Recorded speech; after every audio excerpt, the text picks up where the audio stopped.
So hi, my name is Irina and I'm from Cardinal, and today we're here in Dubai right after Affiliate World Conference, and this is Craig. Hi guys.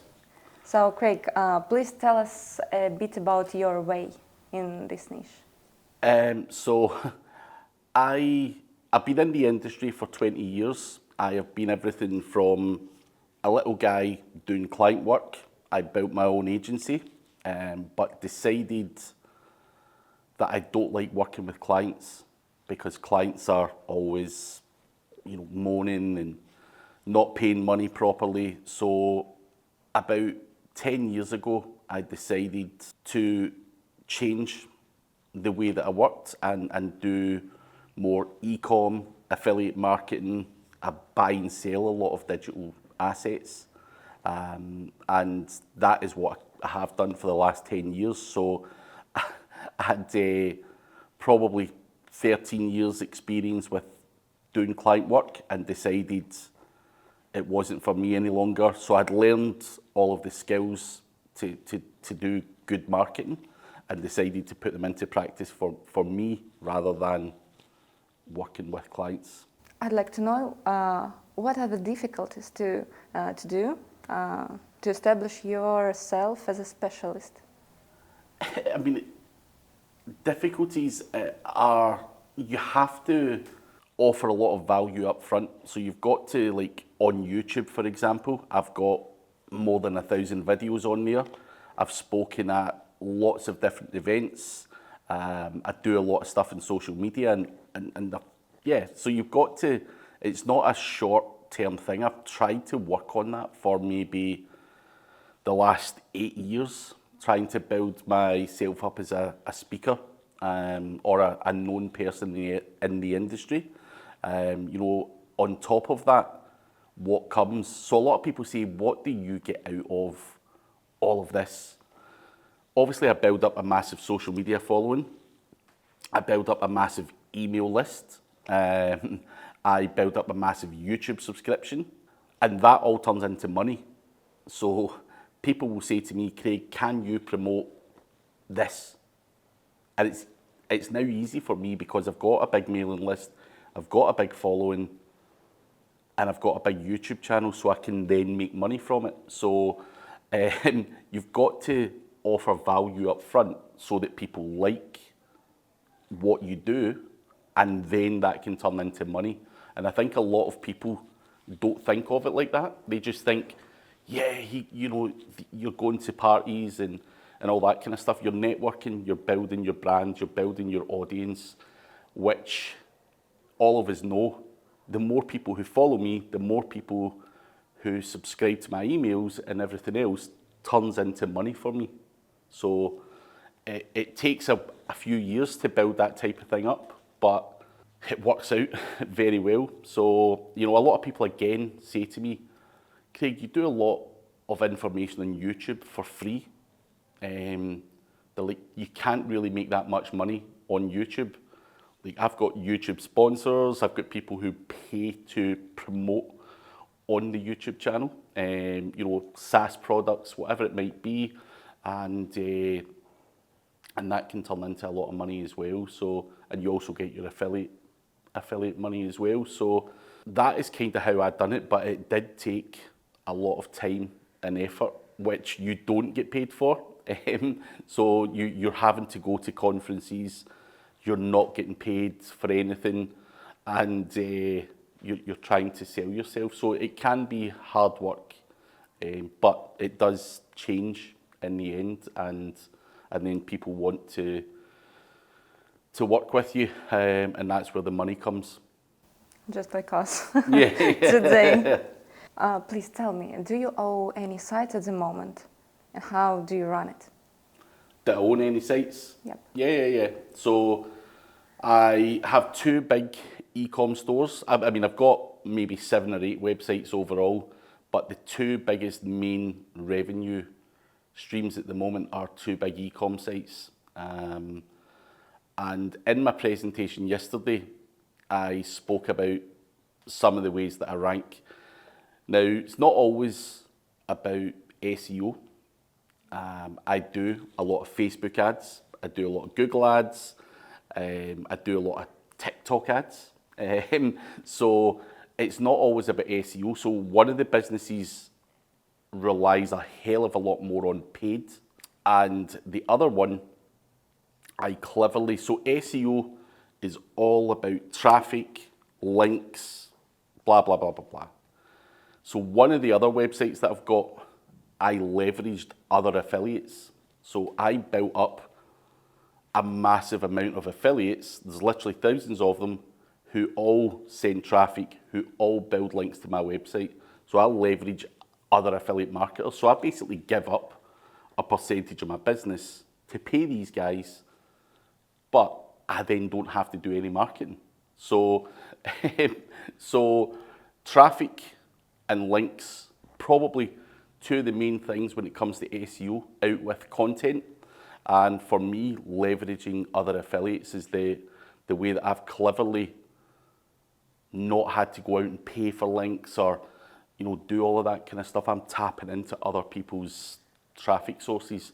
And that, to this day, probably nearly 70% of my traffic comes from other affiliates.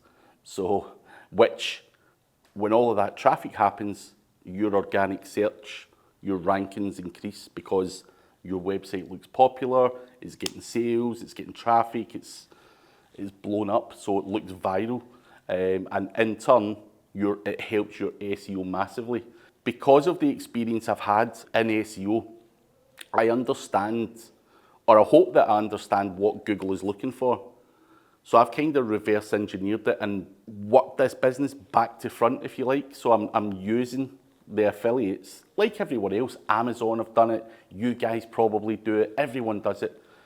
You don't care about paying the commissions for it to get lots of traffic. So it's a no-brainer. So it works well for me. And then I obviously do a little bit of SEO on top of that, and it makes a lot of money. And I try to now, so when I say I've got like 8 websites, I buy websites, I scale them up, and then flip them on. So I'll take a website, and I may invest, I don't know, £100,000 in it. And I'll do everything else that I want to do and then sell it for, I don't know, £2-3 million. So I know how to grow and scale a business. So I buy a business maybe that is in distress, maybe close to going bankrupt, or someone who's just really not good at marketing. So I'll take that, scale it up, flip it on, and then rinse and repeat.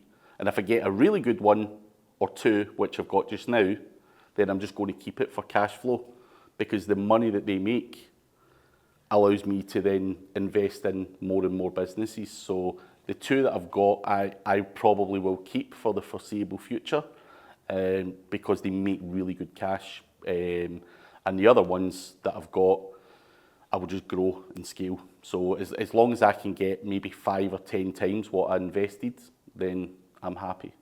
Okay, I see. But is it appropriate to ask you about how much money do you need to scale the site and how much you can get from it? So at the moment, in my presentation yesterday, in January, I spent 30,000 on Facebook ads per month.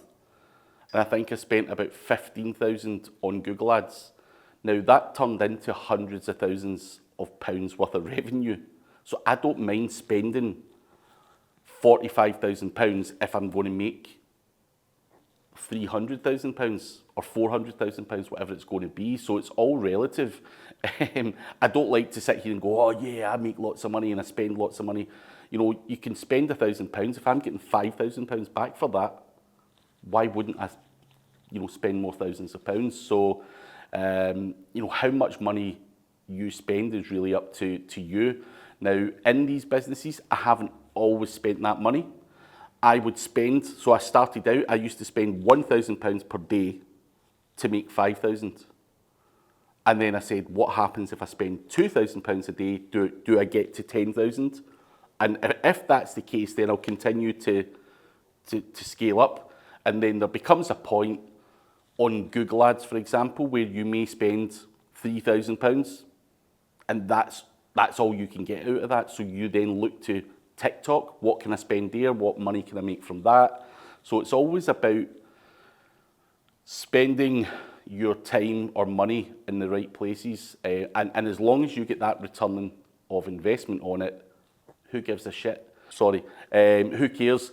And, I'm pretty sure if I said to you, give me £1,000 today and I can give you 5,000 back tomorrow, you would be here every day saying, can I give you more? Can I give you more? So it kind of works like that. And that's the same for me. I'm just like, where can I spend money if I'm going to get more? So obviously in that comes with experience, but you can't just, spend money all over the place and not make any money. So you have to make sure that you start small. And if you get a return on investment, then just double down on wherever the traffic's coming from. So that's kind of always been, it's relatively simple and straightforward. If there's 5 guys in this room and you're the only one that provides me a return on investment, then I don't care about these 4 other guys. I'm coming to you with the money, give me more money. So it's the same with whether it's Facebook, whether it's Google Ads, whether it's organic search, whether it's working with affiliates, whether it's, some people even pay. So people will pay someone like me on YouTube and say, Craig, can you promote this on YouTube? And they'll pay me X amount of money and they will get, I don't know, £100,000 worth of business from it. So they're going to come back to me saying, Craig, can we do another video? Can we do this? Can we do that? So wherever the traffic's coming from, as long as that return on investment's there, I'm happy to do it. Is it possible to enter the niche without this type of budget? Yeah, I mean, you can start with £100 a day, like whatever, or you can start with whatever you want. Traffic's traffic.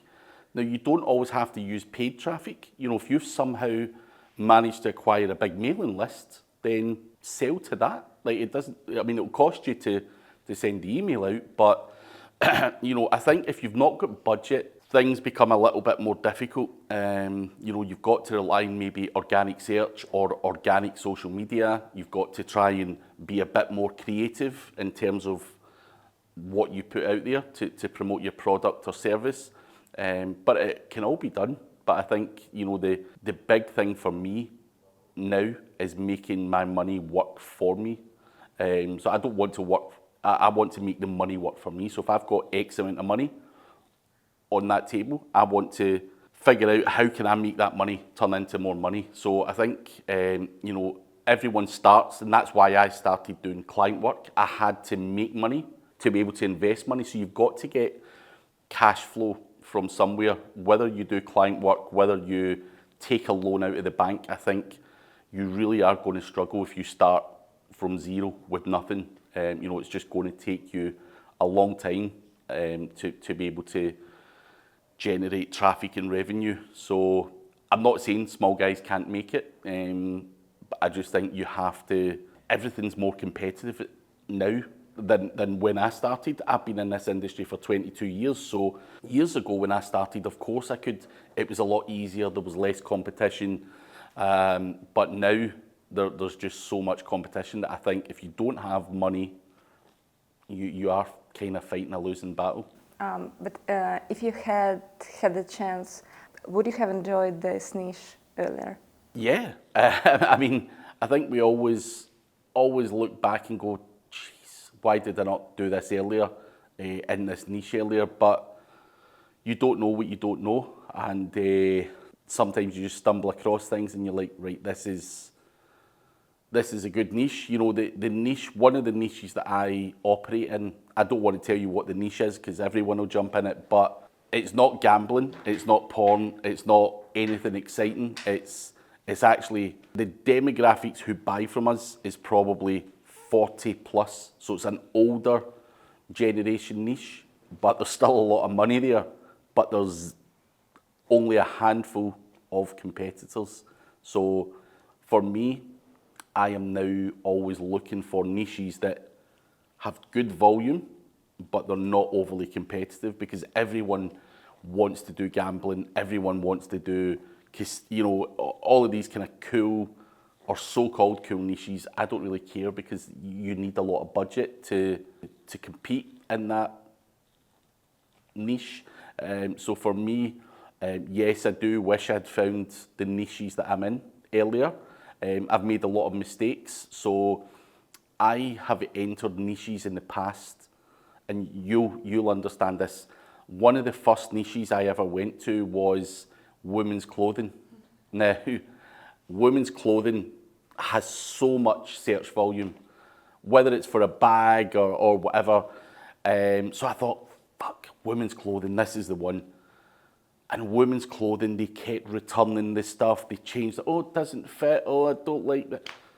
So this was creating a massive admin problem. And so I tried that niche, hated it. I also tried the e-cigarette niche or the vaping niche. And again, there's red tape and legal problems. You cannot do paid advertising for nicotine. So I didn't understand that niche either. So I spent a lot of time developing a website, marketing it, and then realized there was a lot of kind of red tape. And I left that niche as well. Now, one of the niches I'm in just now is a digital download. It doesn't get lost in the post. It doesn't ever get returned. It doesn't get broken. It's just a digital download. So you pay for it and it downloads into your email inbox. I wouldn't have thought about that had I not done like the women's clothing where all the females return all of the stuff, or the e-cigarette niche where there's a lot of red tape. So I made mistakes and then started thinking, I need to find something where people don't return items or that doesn't get lost. So yes, I wish I found them earlier, but I wouldn't have found them earlier hadn't I made the mistakes that I'd done. Let's talk a bit about website flipping. What's your attitude to it? I know that you do something like that, but maybe you have some insights for our audience. So website flipping, you have to be able to find good opportunities. So a lot of people say, where do you find these opportunities? I own a website flipping marketplace. And the reason that I done that was so that the opportunities come to me rather than me going out looking for the next opportunity. However, businesses that I'm looking to buy typically would be businesses that are not good at marketing, or businesses that potentially are going bankrupt. These are the type of opportunities that I'm looking to get into, because you can buy it at a real low price and then apply your marketing skills to it. Also, what I look for is lazy affiliates. So there's a lot of people out there who think that they're the next best affiliate marketer, and they spend a lot of time and effort creating a lot of content, and they just don't know how to monetize it. So again, that's an opportunity for me. So someone's already done a lot of the hard work, so I'm looking for that. Sometimes I feel like a vulture, because some poor person out there has probably spent months and months and months building that out. Of course, I'll pay them for it. I'll say, like, how much do you want for this? But normally a website would sell on a multiple on its monthly profit. But if you cannot make profit, you can't really charge a high price for the website. That is the type of people that I'm looking for to buy the website from. Someone who's done a lot of the content in particular, and that maybe didn't have the budget or doesn't understand link building or utilizing paid traffic. And from there, I will buy it, add my marketing strategy to it, and then sell it. Now, when it comes to flipping websites, you can get up to 50 times the monthly profit on a website project. However, you need to probably have 12 months worth of proof of earnings. And again, a lot of people don't want to sit in a website for 12 months. So there's a lot of guys out there who will scale a website up and it'll get to say £1,000 a month, and then they want to quickly sell it on for whatever. They're not going to get 50 times that multiple because they don't have the history. So again, there's a lot of people out there who just need cash flow. So again, that's an opportunity where a guy might be able to scale it up to £1,000 a month, but he's only going to get about 20 times multiple because he doesn't have a year's worth of earnings. So again, I can go in there and grab that after month 3 or month 4 if I can see that that's about to explode, give him £20,000 for it, and then again, the chances are I could just leave that as it is and get the 12 months of earnings and then just sell it for 50,000 because people are impatient. People want money now. So sometimes even just buying a website and letting it do its thing, you will get 2 or 3 times the money that you paid for it, not even doing any work. So just because it's now got proof of income. So as long as you can sustain the money that website's making, then you'll get double or treble what you paid for it. So these are some of the things that I'm always looking for. You can also look at expired domains or bankrupt businesses. So again, in my presentation yesterday, there was a hotel chain that was worth 150 million that went bankrupt in the UK. I grabbed the domain name and then made it a booking.com affiliate website. Now, this 150 million pounds hotel chain, I got the domain for $10. It was just, there was an opportunity that they went bust, their domain dropped. It had a whole bunch of history, it had a whole bunch of backlinks, it had a whole bunch of press coverage because they went bankrupt. But I was able to then say, under new management, and just had all these hotels listed on it and made it a booking.com affiliate. So, which again, can make thousands of pounds. So a £10 domain name and an opportunity like that can turn into hundreds of thousands of pounds worth of a digital asset. So you're really kind of patient person, right? Yeah, you have to have a level of patience. It's not, you can't buy a website today and sell it next week for treble the money. You have to have a structure and a process and some patience.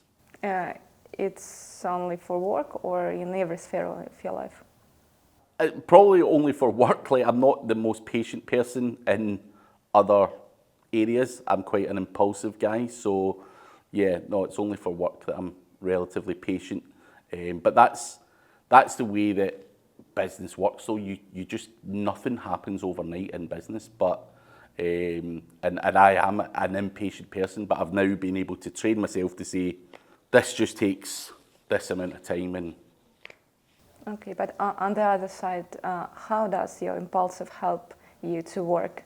So impulsive behaviour works massively for me because I don't fear opportunities. So if I'm impulsive, and I've done it a lot of times where I'm just like, I have a conversation with someone like you, and I'll be like, I'll buy this website, and then people will be like, what the fuck are you doing? You know, that's a shit niche, or it's this or that. Sometimes you've just got to be impulsive and take a chance. If something feels right, just take action. I think too many people stand off and they overthink things, and then they might buy it, they might not buy it, or whatever it might be. And whether that's buying a car, buying a watch, if I feel like I want that watch over there, I'll end up just buying it because I'll drive myself crazy. I'll keep looking at it online and I'll be like, oh fuck, I need this watch.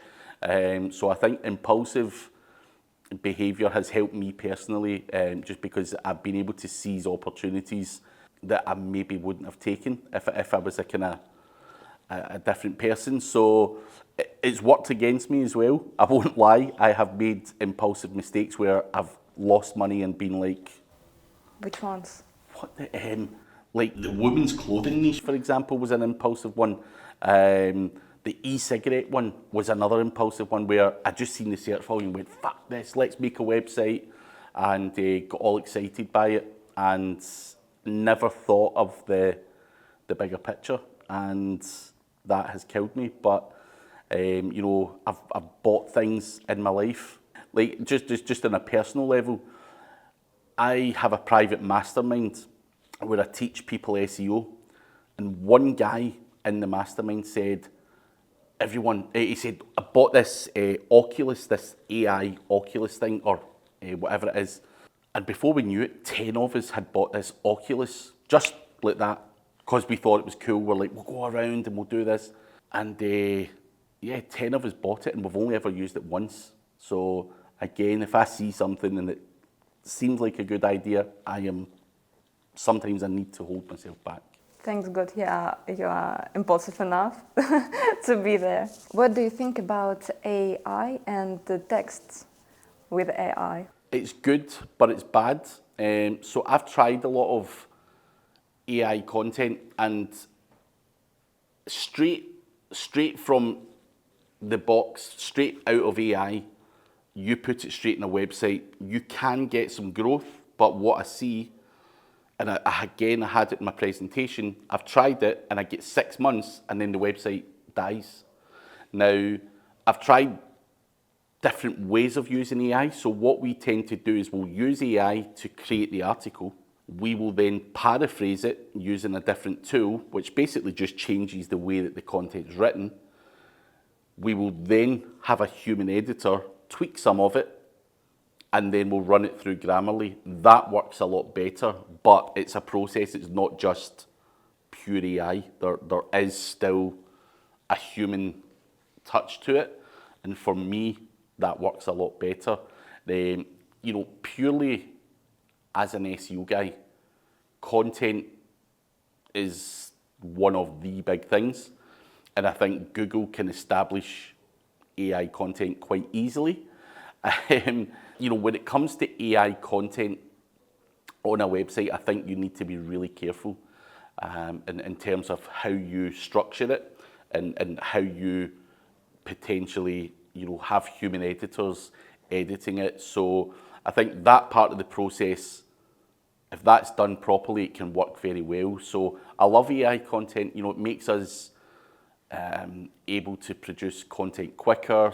You know, businesses are more scalable, and I think it's not perfect just yet, but I love trying different tools, doing different things, and of course, you know, other parts of AI, like using AI to maybe write an ebook, or using AI to do your social media, or using AI to pitch to get links. You can automate a lot of stuff using AI, and it works amazingly well. But purely from an SEO perspective, Google fucking hates AI content. So that is the biggest killer for me as an SEO guy.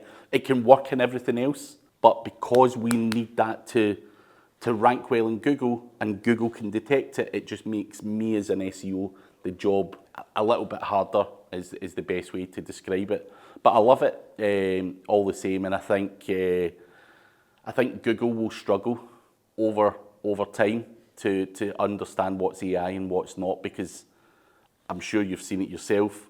These tools are getting better every day. Like, it's really hard now to kind of even look at AI content, and you know that when it first started, everything used to finish with conclusion, and then it'd have that little paragraph at the bottom. And that's quite easy for Google to do it, but these tools now know that these patterns are not good for Google. So the prompting and the work that goes in behind these tools is getting better and better. So I'm hoping that maybe over the next few months that things will get better from an SEO perspective. So yeah, it's exciting. How do you think? If there is some dangerous that people will consume and provide senseless content? And for example, some kind of networks like Reddit will be the first, and the SEO will be not so popular as now. Yeah, I think, you know, Reddit, for example, just now is working very well in terms of a ranking. You know, you can post anything on there and it will rank relatively well. Now, can we post misleading information on there? Of course we can. You know, even just now, let me show you. So one of my fellow speakers at the conference, I'll show you this, top female SEO. So if you Google top female SEO, Kazra Dash, who's my friend, Okay. is the best top female SEO. I see. So we done that 3 days ago, and we done it for a joke. Now he's a male, but we just done that for a joke, top female SEO. And that was all done using AI. Now we can feed in what we want to Google. We can feed it into AI. Now that that ranks, the problem is AI will real-time scrape the search positions, and we can make that guy look like a woman. So can I say that Irina's this or whatever? I could have fun with it, and that's the dangerous thing with AI, because it's a system and it's pulling data from multiple sources, and if we know how that works, then we can become very dangerous. And I don't think that's something that's new. I think I've had friends who were employed years ago when Donald Trump was going to become the Prime Minister of America, and their sole job was to manipulate the search results into saying positive things about Donald Trump, so that he got all the votes, because there's so many people who say, why should I vote for Donald Trump, or why should I do this, or why should I do that? So I think the internet has always been one of those places where you need to be very careful in terms of what you consume. And even though Google bring out EAT, and you're supposed, like for the medic niche, that's why they initially brought that out. They cannot just have Irina giving out advice for people who have cancer. Like that shouldn't be allowed. So they brought out this expertise, authority and trust. However, SEOs understand how to manipulate that. So again, if I wanted to mislead someone on something, then I can. So can I feed into AI? AI scraping the search results. So of course, the information that gets provided back could be wildly inaccurate or damaging to a point. So we now have a male speaker who AI thinks is a female, just because we wanted to have a joke. So that can obviously be taken, in a bad way. You can do a lot worse things than that. So I think AI has the potential to be really dangerous. And my advice to people would be just be very, very careful, because there's a lot of guys like me who are messing around just for fun. But there are governing bodies and big pharmaceutical companies and stuff like that who can manipulate that to benefit themselves. But can you separate the real content from the AI content if you don't know who? No. That's the scary thing. I really don't think a normal I couldn't. If you presented me with 2 articles, Yep. How the hell am I going to determine whether that's real or not, unless I go and do some further research? I don't think the average person would know. A lot of people don't even know what AI content is. Like we are in a small bubble in the marketing space. Like your cousins maybe, or something that's not in marketing, you ask them what AI is, they're probably like, I don't know. So I think that's where it becomes scary, because 80%, maybe more, 90% of the world doesn't know what AI is yet. I'm not aware of it. So we are probably quite fortunate that we're in this space and we kind of understand.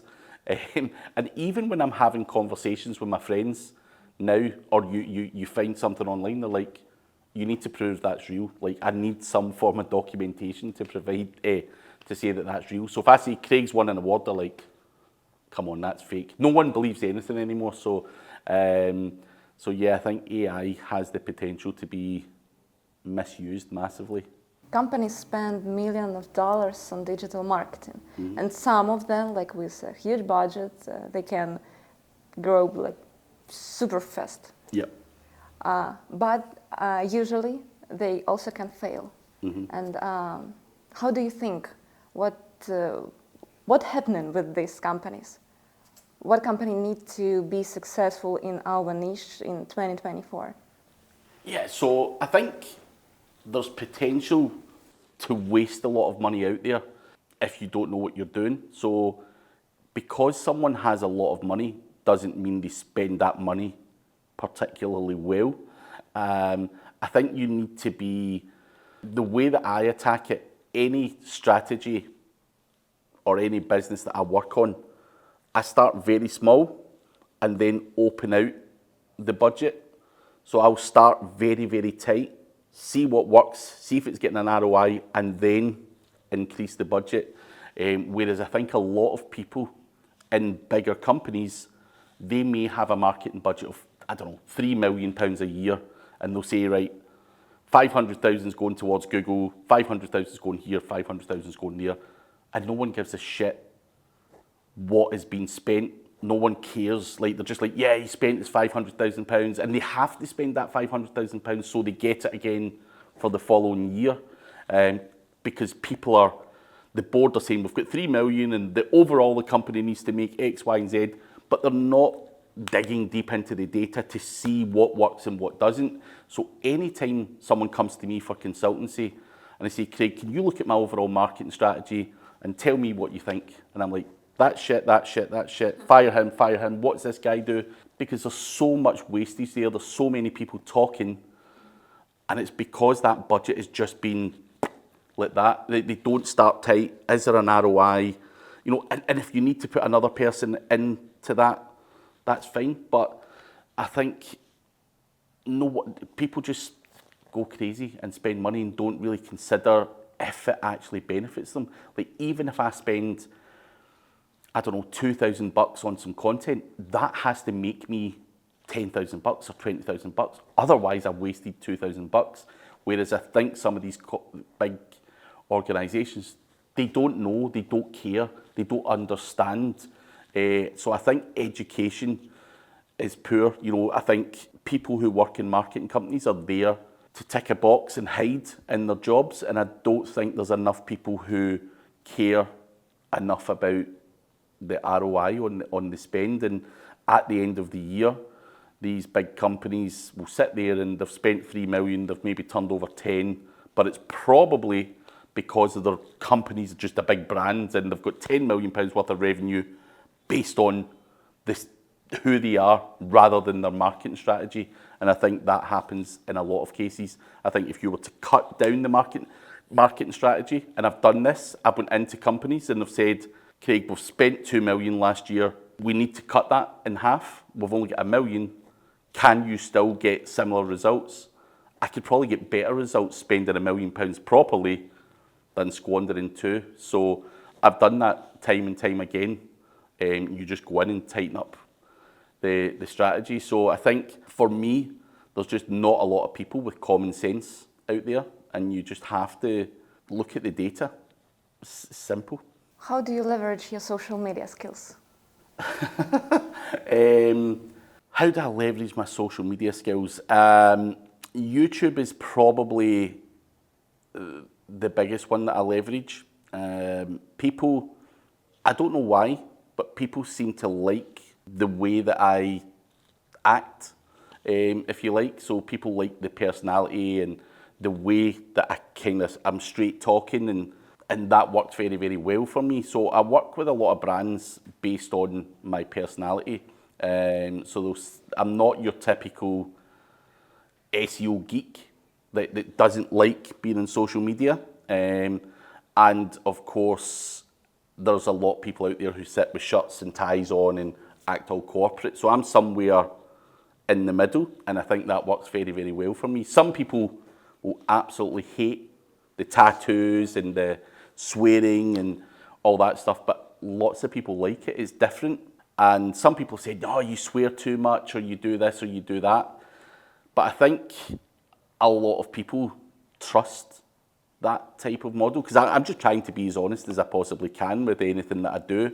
And I think putting that across on social media and showing, you know, some fun stuff, showing some mistakes, showing some crazy stuff, is all a way to winning people over, and that turns into money. So I work with a lot of different brands, and they seem to like the presentation style that I have. Yeah, I leverage social media for that, you know, and YouTube being the main one. People want exposure on social media. I get people come to me on Instagram as well, and they're like, can you promote this and can you promote that? Like, I'm not going to promote things that are not me.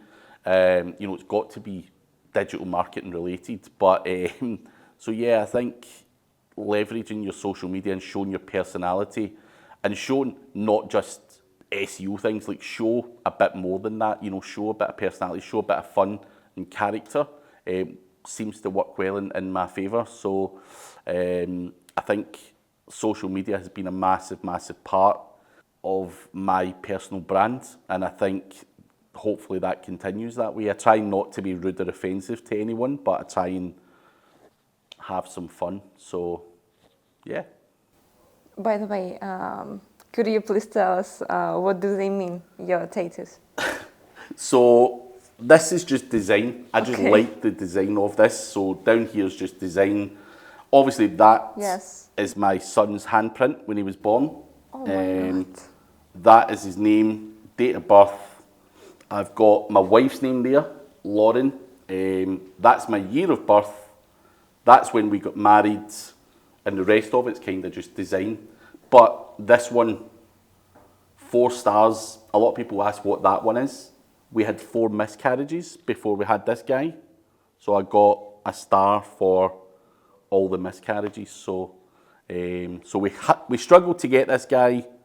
So yeah, I've just got all of that. So they kind of, some of it means something to me, some of it's just design.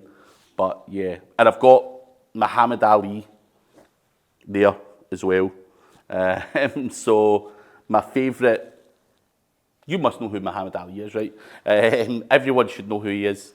But again, just a good personality. And yeah, I just loved his characters. So yeah, I've always liked him since I was a little boy. So got Muhammad Ali on there as well. So yeah, that's it.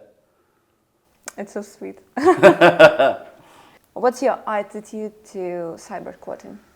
I mean, it's something I hate. So people are going to call me, what do you call it? I'm trying to think of the word. I'll tell you a story. There's a guy who led the Brexit party for the UK to leave the EU. A guy called Nigel Farage, big politician. I own his domain name. He let it expire.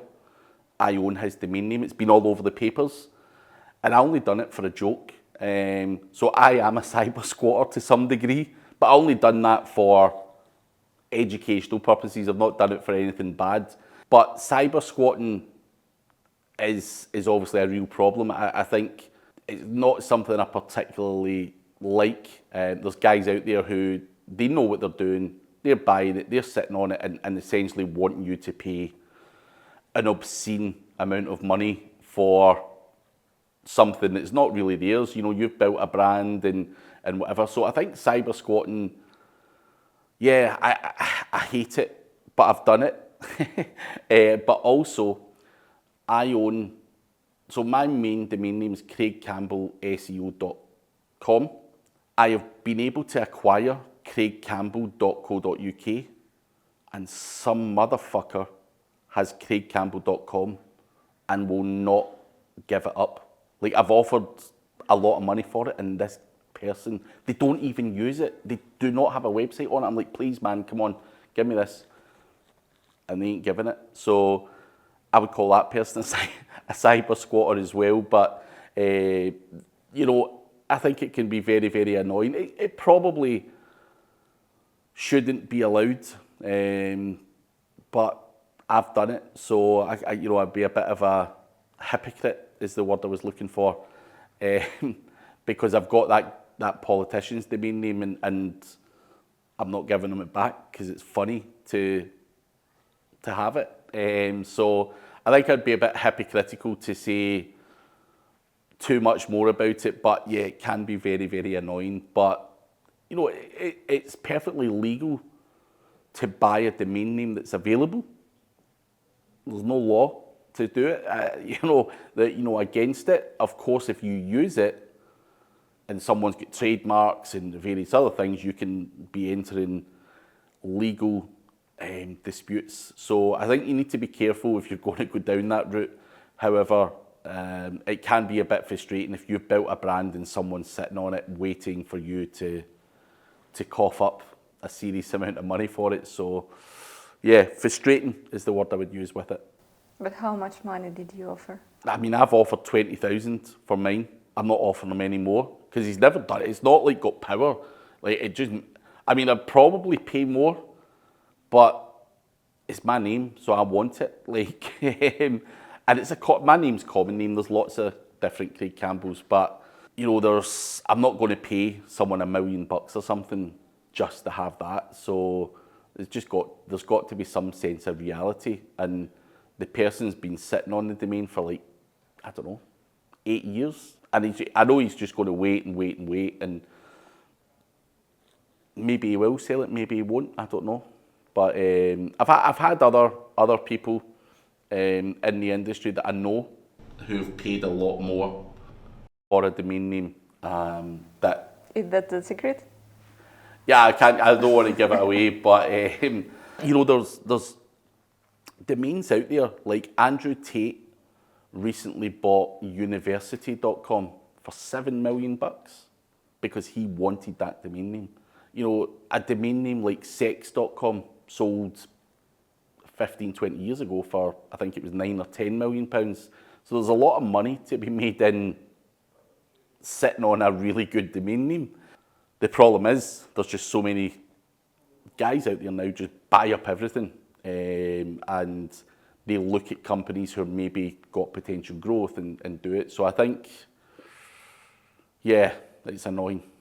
I just already answered in part of my questions. What is the best CMS for affiliate marketing in your opinion, and why? CMS, probably WordPress. Are you talking about the website? Yep. Yeah, WordPress has always been a favourite of mine. Now, some people, I mean, I don't know, 70 or 80% of websites out there are on WordPress. That can't be mistaken. Now, I've looked at other CMSs out there. The problem for me is I don't like change.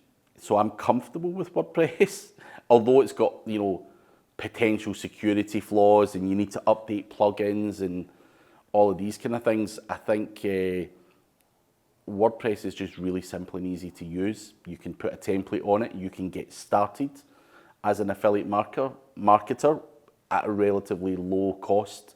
You know, you can go to ThemeForest, buy a template for $79 that looks really professional, and then start promoting whatever you want to promote. So I think WordPress is simple, entry level, for entry level people to get into without a huge amount of cost. So yeah, I'm going to stick with WordPress and WordPress only. I know there's others out there, but yeah, I've always used WordPress, to be honest. I used to use Joomla years and years and years ago, but WordPress is just really easy, so I'm not changing. But are there any other options? I mean, more modern, you know? I mean, for affiliate, there are. You've got Duda, you've got, oh God, what's the one? God, I've got one and I can't remember what it's built on again. It's just really simple and easy. I can't remember the name of it. I mean, there's tons of options out there you can use. For me, the reason that I always go back to WordPress is you use certain CMSs, you don't have access to speed up the website, you don't have access to the server, so you're limited in terms of what you can do overall from a technical SEO perspective, whereas WordPress you can do everything. You can host it yourself, whereas if you go to Duda, you don't have access to the the source code. You go to Wix, you don't have access to the source code.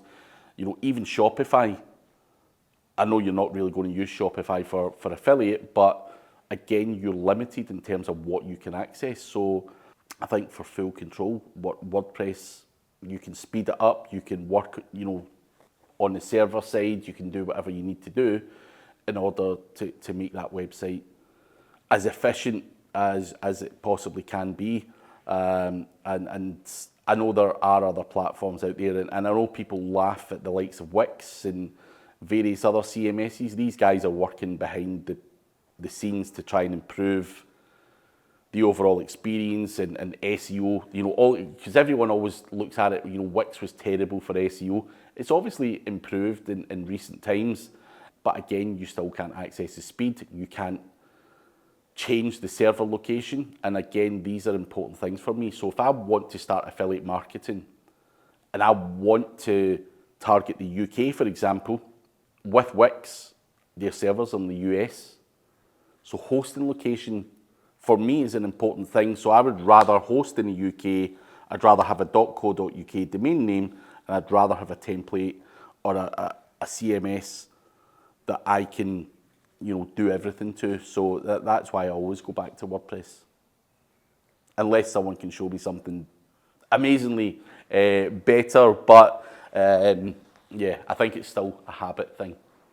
I'd like to ask about starter pack for beginners because yes, our audience like to know it.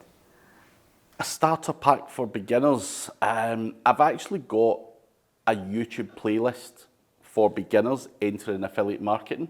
Whether you're trying to find the niche that you want to work in, I talk a bit about everything in that particular playlist on my YouTube. I think niche selection though is something that I would highly advise people look more at. I would also advise beginners to be careful on seasonality. So I entered the golfing niche as an affiliate, and I only really made good money 8 months of the year because over the winter months, golfing is not as popular. So avoid seasonality, but also in the golfing niche, the average item that I sold was $20. Now I sold everything from golf clubs to golf balls to golf t-shirts, hats, jackets, shoes. On average, it worked out about £20 per product. Now, as an affiliate, I think that's a mistake. You need to be looking at higher ticket items. So I would always say go after something that pays out £100 plus per sale, because it takes me the same amount of time, effort, money, energy to rank for a £20 product as it would for something at 200. So, because you've got to pay for content, you've got to pay for links, you've got to spend the time marketing it. So why would you market a shitty product that doesn't pay out a huge amount of money?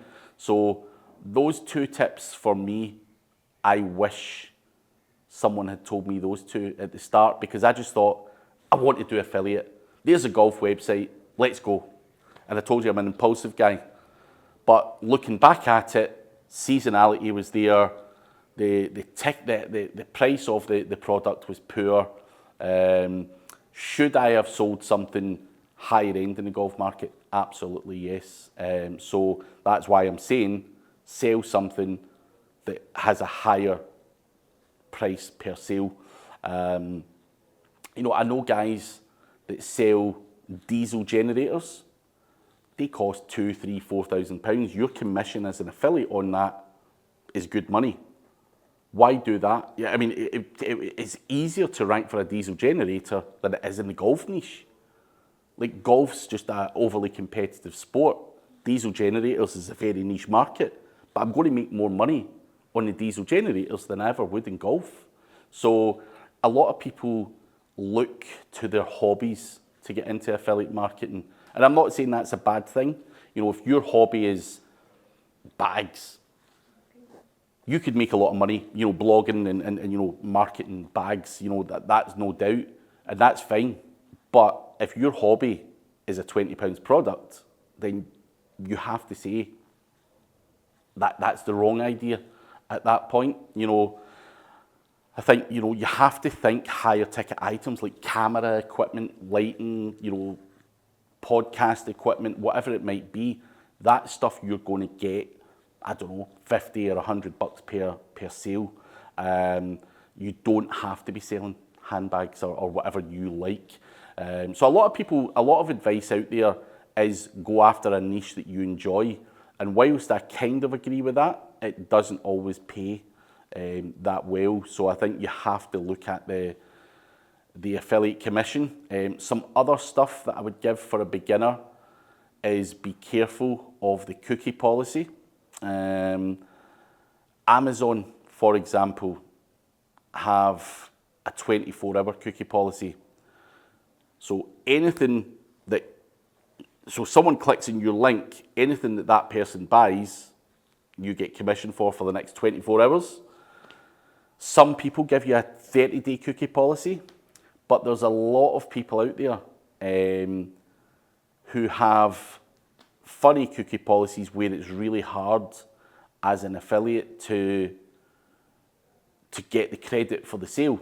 Because if someone's already been on a website before and someone else has got that 30-day cookie on it, and then someone comes through your website, you're not getting that sale because someone else is already getting that attribution. So I had this with SEMrush, and we had to fight for last click attribution because it wasn't fair.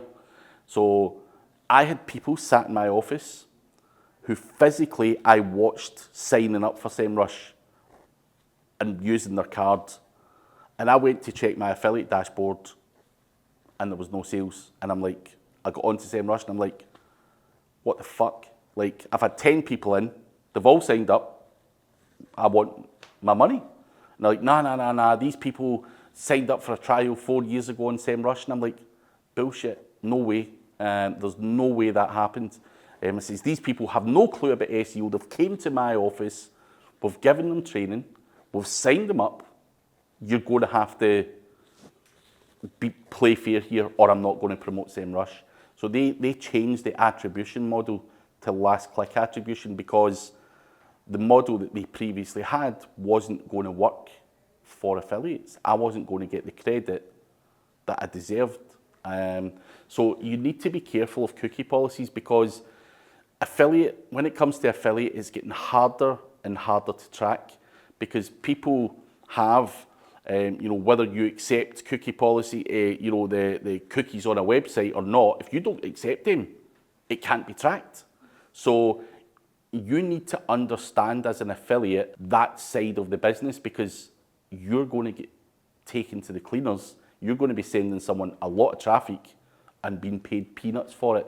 So unless you understand how cookie policies work and the attribution and the tracking, then you could be in real trouble in terms of getting paid. Now, a lot of people are very, very fair. I'm not sitting here saying that they're not. A lot of people are desperate to pay their affiliates and have good policies, but not everyone is like that. There's a lot of companies out there who will take your traffic and then fight with you on the attribution.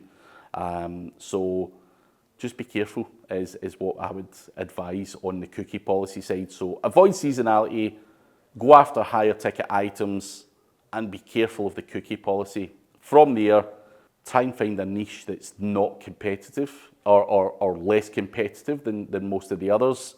And I think be patient. A lot of affiliates that I've spoken to, they blog hard for 6 weeks. They don't make a lot of money, and then they're like, I'm finished. It takes a bit of time to get rankings, build up traffic, do your social media. So I think, again, patience is important. Give yourself, 6 months or a year of hard work and effort before you decide to throw the towel in. There's no point in starting if you're not prepared to go the full way. And obviously, if you're going to use paid for affiliate, that's a different story. But I think if you're naturally going to be trying to rely on organic, be patient. Okay, by the way, what do you think about all this against cookie stuff and free paid model of Facebook? How do you think how it affect on market? I mean, to be honest, I'm not overly sure how it all works, you know, with that. But I know it's getting harder and harder for affiliates to get what they deserve, you know, and with all these kind of cookie things and harder to track and everything else, I'm not a huge, well, now what I'll say is I try to steer clear of the affiliate model, if I'm being honest now, because I don't get what I deserve. Now, you've got other things, so let me give you an example. People come to me and they say, Craig, can you promote this as an affiliate on YouTube to your 150,000 followers? I can, but I know user behavior. I know that people don't click on a YouTube description link. Like 95% of people do not do it. So if I go on YouTube and I talk about something, I know someone will just Google, they'll be like, Craig said, I don't know, whatever. They'll Google it and just go straight there. They do not click. They do not go to the description link. Just that's the user behavior. And for me, that's massively concerning as well as an affiliate, because if they're not clicking that link, I'm not getting paid. So on my YouTube now, I actually say to companies, I will promote your stuff. I'm not doing it as an affiliate. You're paying me a fee to promote the product because I can't be bothered with all the kind of tracking and funny cookie stuff. And more people are open to that. They will take the gamble. The risk is on the company rather than me as the affiliate, because I've already done the hard work to get the traffic, and they want that exposure. So for me, I'm trying to think of the right word here. Shafted is the best word, shafted in affiliate marketing, where I've not, you know, by the cookie policy or whatever else is there, or you know, the tracking's been off or whatever it might be. So for me, I'm trying to do less and less affiliate, which is why I do a lot more paid promotions and put stuff out. And of course, the affiliates want to be able to track it, and they can track that through the mailing list or whatever. But I think, you know, in certain things like Facebook, YouTube, it's harder and harder to track. So. Is it one of the reasons you like to promote your personal brand? Yeah. So, you know, you promote personal brand, you get traffic, you will make money. And I think for me, again, it just comes down to experience. You know, working with other people, trying to do affiliate, you just don't get what you deserve. So you kind of have to build that personal brand and work that way. That's just my own methods. I just think affiliates in general do always draw the short straw when it comes to being paid, and you're always going to come out not making the money you probably deserve. So, you know, even at Affiliate World, I have people approach me, Craig, do you get traffic for this? Can you give me traffic? Everyone's desperate for traffic, but not everyone's desperate to pay for it. So they'll happily take your traffic, but they'll get you on that cookie policy, or they'll get you somewhere. So that is very frustrating, and it takes a bit of time to understand that that's how the game works. You know, even Amazon took affiliates on galore and paid them handsomely, but they've cut the commissions several times over the last 5 years. I think 3 times in the last 5 years. Amazon don't need affiliates anymore. Their brand is there. They do not want to pay you. They will find a way out of paying you. So I think you have to bear that in mind as an affiliate as well, and maybe change your approach and charge people for your traffic or whatever it might be. That's where a lot of people I know now have informational websites, and they'll use Ezoic or Mediavine, and they'll get paid per impression on the traffic that the website generates, and that is not a bad model because it's all properly tracked and you can see the traffic that a website gets, and you're getting paid, I don't know, $30 per 1,000 page views. I think, you know, that kind of model I see a lot more people leaning towards rather than the affiliate model, which is unfortunate, but it is. But we all know tracking's getting harder and harder. So, yeah. I'd like to ask, have grey approaches changed in 2024 in SEO? Nah, they're pretty much the same. I think, you know, the approaches don't necessarily change as such. How they change, they may evolve rather than change, but I think, you know, there's always going to be a kind of grey way to do things. And obviously Google are out to try and stop that, you know, with whatever changes they implement. So yes and no. Some things change and some things are harder to achieve. But then when they do that, older grey things somehow then start working again. So there's always ways to manipulate things. And I don't think Google is as clever as they make out. And there's loopholes in that system. I mean, it's for me, SEO and Google is all about math. You know, there's an algorithm there, and it takes this into account, that into account, that into account. So there's lots of different moving parts. But as long as you've got a good understanding and tick most of those moving parts, then you shouldn't really be impacted too much by Google updates. However, I am also a believer that certain geographical locations, Google are more aggressive. So, for example, I feel that the UK and the US, Google's algorithm is a lot more aggressive than maybe Poland or Eastern Europe or whatever it might be.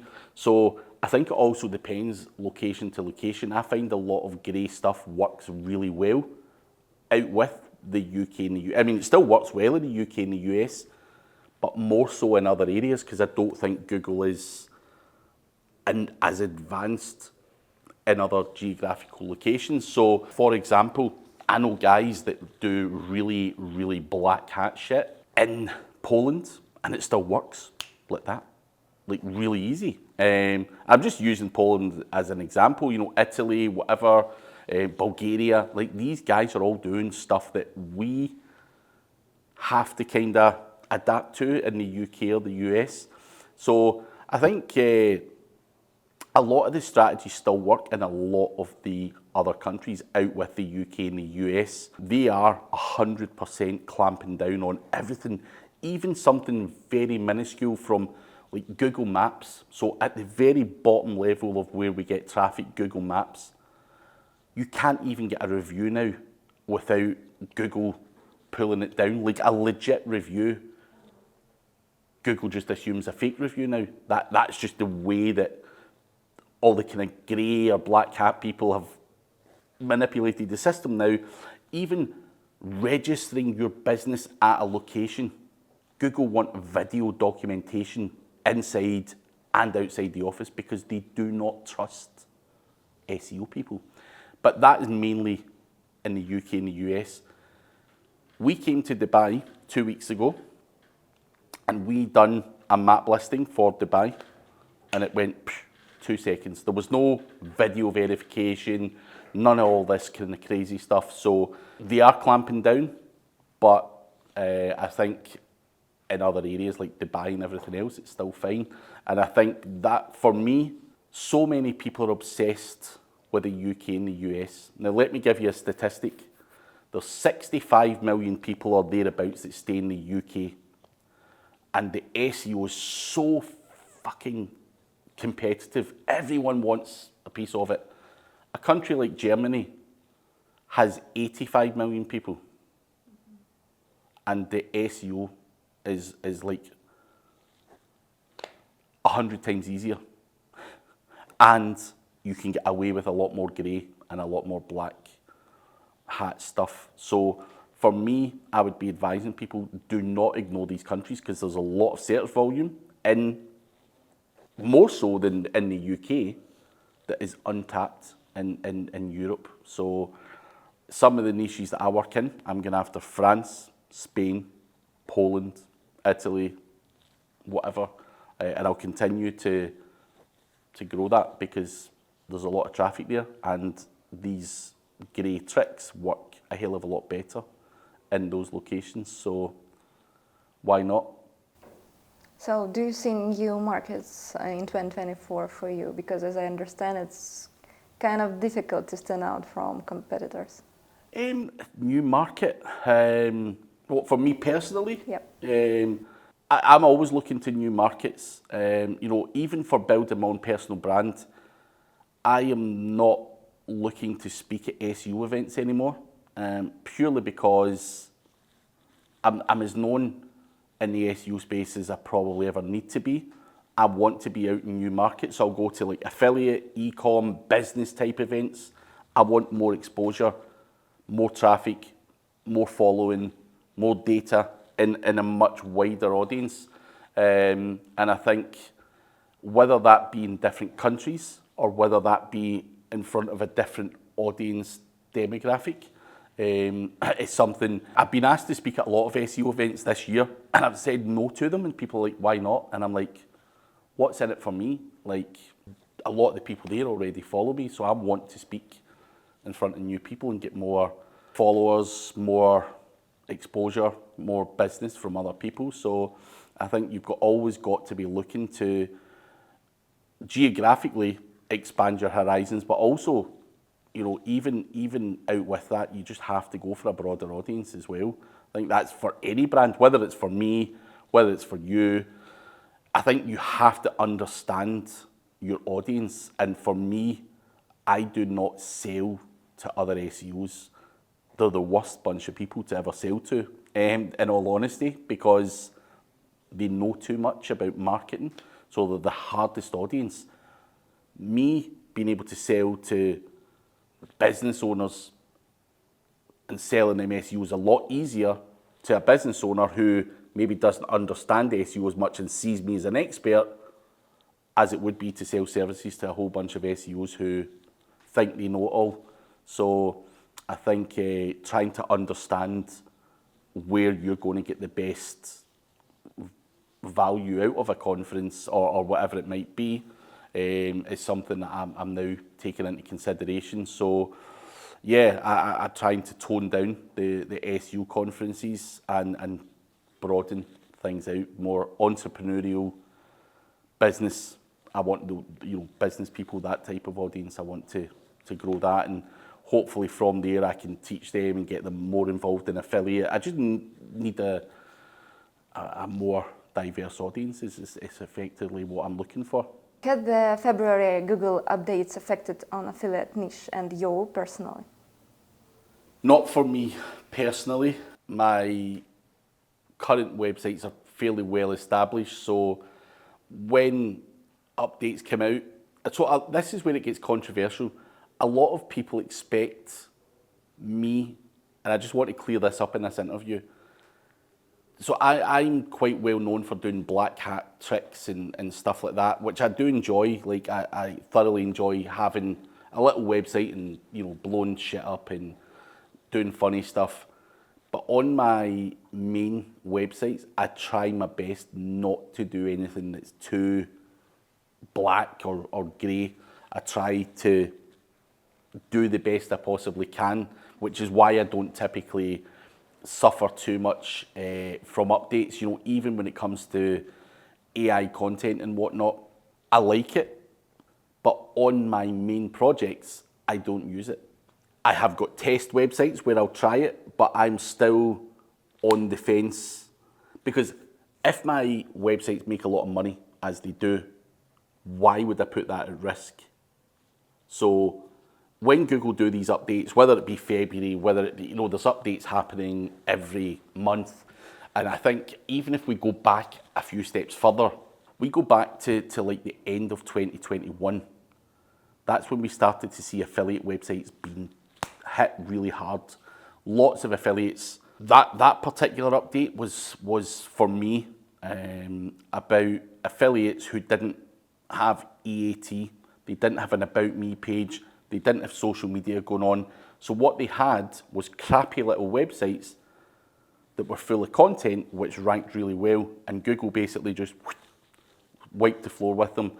And obviously since then, you know, we get the kind of helpful content updates and all the other updates that come out, and these are designed to get rid of affiliates, crappy little worthless websites. Now, I say to people, if I've got an affiliate website, I treat it like a real business.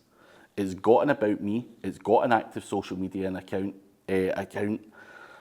You've got all the EAT signals, you've got everything, treating it like a real business. And I think when these updates come out, people say, why have I been hit? Well, you've been using AI content, you've been, you know, scaling up on that. Of course you were going to be penalised. No, you don't have this, you don't have that, you've not got an active social media. Google want those kind of quality trust signals to be in place for every single website out there. Whether you're an affiliate or not is irrelevant. A website's a website, and it has to have the trust side of things done. And for many, many years, affiliates have just thrown up websites with a fake persona on it that doesn't even have a LinkedIn profile. It's very, very easy for Google to spot and bin. So, you know, when these updates are rolled out, people come back and go, oh, but you know, I've been hit and it's not fair and all that stuff. When you look at the website, you're like, this is dog shit. Like, it really is bad. So I think when we look at this, you know, whether it's the February update, whether you know, it's any of the other updates in the past, you know, 24 months, it's all about the quality of these affiliate websites and the trust of these affiliate websites. Now, I'm not saying you cannot. I understand that you might say to me, Craig, I don't want my face to be all over my affiliate website. You know, I work for whoever and this is just a side hustle for me, or I'm shy and I don't want my face all over the place. You can still do it with a fake persona. However, that fake persona has to look like a real person. It has to have active social medias. It has to be listed on all of the other trusted sources. You have to make that look real. So whether you like it or not, you have to get those trust signals from Google, or your affiliate websites are going to be crushed.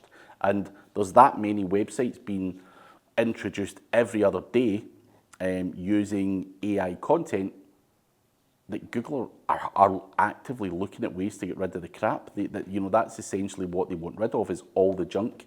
They're not going to wipe out someone who's offering value, who's offering quality, and who's offering the user what they want. So if your content ticks all of those boxes, and you know, you've got the balance of informational content to commercial content, these are all things you have to take into consideration. And again, when you look at affiliates who've been hit, it's all been content that's based around the best this or the top 5 that. They don't have informational content. Now, when someone Googles how to do this or why does this happen, you need to have a page that's not selling on there. You have to give information out. And a lot of websites out there, some people talk about websites being 80% informational, 20% commercial. When you look at affiliates, it's 100% commercial. And that is against what you're supposed to be doing. So I think people have to take all of that into consideration. It's satisfying what the user searches for, and if someone asks a question, and a lot of people ask questions, you might ask a question, what is the best makeup for white skin or whatever, I don't know. But we need an article on there that explains why that makeup is the best for white skin or whatever it might be. The informational content is not something many affiliates want to do because they're not going to see a lot of sales from it. But it does in turn lead to sales, because if someone's on your website and you've got the right call to action, the right navigational structure, then of course it will lead to a sale. But affiliates don't think like that. They're just like, no, it has to be top 5 this, best that. And for me, a lot of these updates are about getting rid of, you have to have all of that in your mix, and that is where people are seeing their websites being crushed, because essentially they're treating affiliate like a joke. Like it's just just travel bloggers do it the same all the time. They want to promote their holiday and how good it was and all that kind of stuff, and they don't really think of what the users are looking for. People might be wanting more information on that particular hotel that they stayed in, and if they tailored their content to suit that, they might actually do a lot better. It's not about what they think or how good their holiday was. You need to understand what the user's searching for and what they're trying to achieve. And if you want to be up there and you're incorporating that in your travel blog, then you're going to have to adapt to your content strategy around that. And on top of that, recent things that we've seen with Google is people always put out one page saying that they sell the best chairs. You have to cover a topic in its entirety. So that might be the best red chairs or brown chairs or wooden chairs or whatever. You have to build a topical cluster. You cannot just have one page that dominates any particular thing. So you have to build out a topic in its entirety, and a lot of people who do affiliate don't understand that. So they just write content after content after content, and 1 minute it could be a chair, the next it could be a camera, the next it's a light. Finish a topic, become a dominant force in the chairs before you move on to something else. And a lot of people do not do that. They don't cover the topic or the keyword cluster in its entirety. So yesterday at the conference, I gave an example, and the example was I may want to rank for the word podcasts. Now I can have a big page talking about podcasts, but what if someone Googles comedy podcast, business podcast, crime podcast? I need a page for all of that. If I want to be the dominant force for podcasts, then I need to have all the supporting articles talking about business podcasts, affiliate marketing podcasts, whatever. So you have to cover the topic in its entirety. That is what Google wants to see as well. And again, affiliates are not doing that, and they're suffering when Google do an update and they're not covering the topic in its entirety, and boom, their websites fall off a cliff. How do you handle penalties? Penalties from Google, you have to kind of understand why you've been penalised. Whether it be, I don't know, the helpful, you might have been penalised for having a whole bunch of AI content. Now that's a big problem, because you're going to have to redo all of your content. So you're pretty much in severe trouble at that point if you get a penalty. Google do not penalise websites that much. Now, when you get a manual penalty, it's typically done from a link building perspective. You've done too much on the link building side. Now, algorithmically, they can basically penalise you for AI content and whatnot. Now, that is harder to track or get your head around, because you don't get a notification saying you've been banned for dodgy backlinks, which is essentially what it says in Search Console. When you get a penalty for content, you're not notified. So you're going to have to identify when your traffic goes down and how you're going to recover from it. Now, hand on heart, this is probably not the answer you want. When you get that penalty, it's very hard to recover. Now, what we see is we try and recover, and you may get a little bit of recovery, but it doesn't always work that well. What we tend to do is Google does not pass a penalty through a 301 redirect. So if we've ever had a penalty, we would normally have to start with a new domain name and redirect the old domain to the new domain to get out of the penalty. However, when we do that and we don't address the problem, within about 2 months, your website will go down again. You will get the penalty again. So you need to figure out why Google didn't like the website, and in most cases, it's going to be content related or link related. It's one or the other. If it's link related, you will be told in Search Console. If it's content related, it's up to you to figure it out. And again, going back to the previous question, if you don't have the topical cluster, if the content's not unique, you're not internally linking all of your content, you have to go and do that and try and address it. But if Google do, basically, when Google put a penalty on your website, they basically put a filter over your website that they don't like it. You're never going to be able to speak to someone to get that filter taken back off. So even if you were to fix it, we find that it's very hard to get that filter taken back off. So you need to be very, very careful. That's why I would say, like, AI content on my websites that make me a lot of money, I try and stay clear of it, because it's very, very hard to recover from that penalty. If Google don't like you, that's it. So it was Traffic Cardinal and it was Craig Campbell. So thank you for watching and subscribe.